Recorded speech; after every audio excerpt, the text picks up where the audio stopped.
Hello viewers, কেমন আছেন সবাই? আশা করি অনেক ভালো আছেন। তো আজকে আমি আপনাদেরকে দেখাবো কিভাবে আপনার মোবাইলের পাওয়ার বাটন ছাড়াই স্ক্রিন অন অফ করবেন। অনেক মোবাইলের ক্ষেত্রে দেখা যায় যে পাওয়ার বাটনটি বেশি প্রেস করার জন্য পাওয়ার বাটনটি নষ্ট হয়ে গেছে, আবার দেখা যায় যে পাওয়ার বাটনটি ঠিক মতন কাজ করছে না। তো এরকম সমস্যা যদি আপনার মোবাইল ফোনে হয়ে থাকে তাহলে এখনই সেটি সমাধান করে নিন। দেখুন, আমার মোবাইল স্ক্রিনে দুইটা টাচ করব, স্ক্রিন বন্ধ হয়ে যাবে, আবার দুইটা টাচ করব, স্ক্রিন অন হয়ে যাবে। স্ক্রিনে টাচ করার মাধ্যমেই আপনার ফোনের স্ক্রিনটিকে অন অফ করতে পারবেন। তাহলে চলুন শুরু করা যাক। এই সেটিংসটি আপনি কিভাবে করবেন।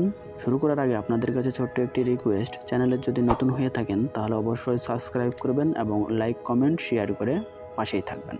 তো প্রথমেই আপনি আপনার ফোন থেকে সেটিংসে চলে আসবেন। দেখুন, আমি আমার ফোন থেকে সেটিংসে চলে আসলাম। সেটিংসে আসার পর এখানে দেখুন স্পেশাল ফাংশন নামে একটি অপশান আছে, আপনি এখানে ক্লিক করবেন। ক্লিক করার পর এরকম একটি ইন্টারফেস দেখতে পারবেন। এখান থেকে অ্যাকশন অ্যান্ড জেস্টার নামে একটি অপশান আছে, আপনি এখানে ক্লিক করবেন। ক্লিক করার পর এরকম ইন্টারফেস শো করবে। আরেকটি বিষয়, অন্যান্য ফোনের ক্ষেত্রে সেটিংসগুলো কিন্তু আলাদা হতে পারে।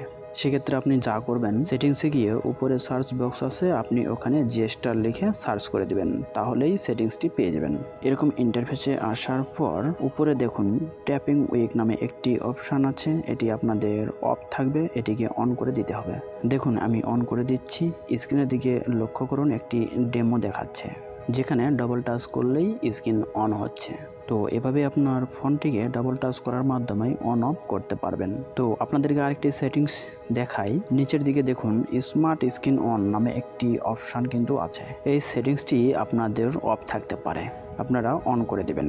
তাহলে হবে কি, ধরুন আপনার ফোনটি টেবিলে রাখা আছে, আপনি যখন ফোনটি হাতে নেবেন তখনই স্ক্রিনে অটোমেটিক আলো চলে আসবে বা স্ক্রিনটি অন হয়ে যাবে। তো সেই জন্য আপনারা এই সেটিংসটি অন করে রাখতে পারেন। এই ছিল আজকের ভিডিওটি দেখে যদি একটু উপকার হয়ে থাকে তাহলে চ্যানেলটি অবশ্যই সাবস্ক্রাইব করে দেবেন এবং লাইক কমেন্ট শেয়ার করে পাশেই থাকবেন। ধন্যবাদ।